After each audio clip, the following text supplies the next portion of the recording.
Hello guys, நான் இன்றைக்கி கருப்பு உளுந்து வச்சு பண்ணுற தக்காளி சட்னி தான் சொல்ல போகிறேன்.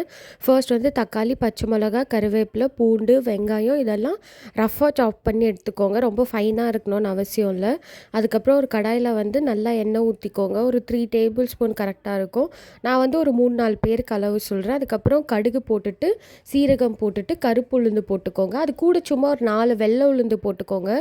அப்போ தான் கருப்பு உளுந்து ரோஸ்ட் ஆச்சா இல்லையான்னு நம்மளுக்கு தெரியும். அதனால தான் கூட சும்மா 4 வெள்ளை உளுந்து போட்டுக்கோங்க. இந்த சட்னிக்கு நிறைய கருப்பு உளுந்து தான் போடணும். அதுக்கப்புறம் கருவேப்பிலை, பச்சை மிளகாய் ஆட் பண்ணி கொஞ்சம் நல்லா ரோஸ்ட் பண்ணி எடுத்துக்கோங்க. ஏன்னா அந்த உளுந்தும் நல்லா கிறிஸ்பியாக ஆகணும். அப்போ தான் சட்னி பச்சை வாசனை இல்லாமல் ரொம்ப டேஸ்ட்டாக இருக்கும். அதுக்கப்புறம் ஃபைனாக சாப் பண்ண பூண்டு எடுத்துக்கோங்க. நீங்கள் சின்ன சின்ன பூண்டு எடுத்துக்கோங்க. அப்போ தான் டேஸ்ட் நல்லாயிருக்கும். அதுக்கப்புறம் வெங்காயம் போட்டுட்டு நல்லா வதக்கி விடணும். இந்த சட்னிக்கு வந்து எவ்வளோக்கு எவ்வளோ எண்ணெயில் வதக்குறோமோ அவ்வளோக்கு அவ்வளோ சட்னி டேஸ்ட்டாக இருக்கும். இல்லைனா இந்த பச்சை வாசனை வர மாதிரி இருக்கும், ரா ஸ்மெல். ஸோ நல்லா வதக்கி விடுங்க.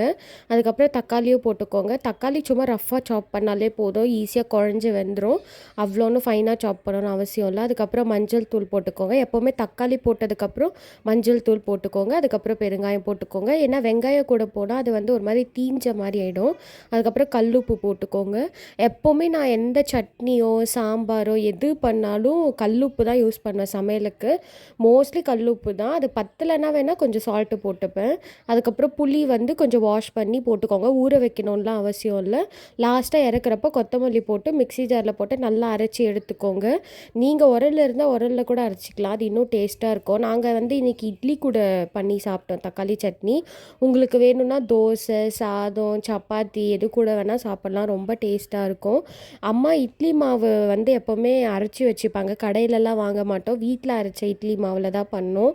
இந்த கருப்பு உளுந்து சட்னி கண்டிப்பாக வீட்டில் ட்ரை பண்ணுங்கள். அவ்வளோ டேஸ்ட்டாக இருக்கும். ரொம்ப ஹெல்த்தியும் கூட. கண்டிப்பாக ட்ரை பண்ணுங்கள். இன்னொரு vlogல பார்க்கலாம்.